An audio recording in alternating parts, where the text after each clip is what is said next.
Hello viewers, কি অবস্থা সবার? প্রায় অনেক দিন পর আপনাদের কাছে নতুন ভিডিও নিয়ে আসলাম। আসলে আমি বাড়িতে ছিলাম না, 4 দিন বেড়াতে গেছিলাম। অনেকদিন কাজ করলে একটা না আমার মধ্যে একটা একঘেয়েমি কাজ করে, আমার একটু হাওয়া বদল দরকার হয়, যার কারণে আমি মাঝে মাঝেই ছুটি চলে যাই এখানে ওখানে। একটা না কাজ করতে আমার ভালো লাগে না, অন্তত 3-4 মাসে 6 মাসে একবার ঘুরতে যাওয়া লাগে, না হলে কাজের আসলে আনন্দটা পাই না। এই কেকটা ছিল আমার একটা বড় আপু আমার রিপিট কাস্টমার, একদম বিজনেস শুরু থেকে শেষ পর্যন্ত, মানে এখন পর্যন্ত সবসময় আমার থেকে কেক নেয়। আমার খুবই নিয়ারেস্ট এক আপু।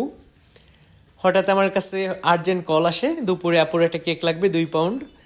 আর আপু বলছিল একটা সুন্দর কেক দিতে, আসলে টাইম শর্ট থাকায় আমি চেষ্টা করছি কিভাবে করা যায়। দেন আমি একটা 2 পাউন্ডের কেক নিলাম, চকলেট কেকটা বেস করলাম। কেকটা আমি ফুল কভার করব চকলেট গানাশ দিয়ে। আমার বেসটা করা শেষ, এখন আমি উপরে চকলেট দিয়ে নিলাম।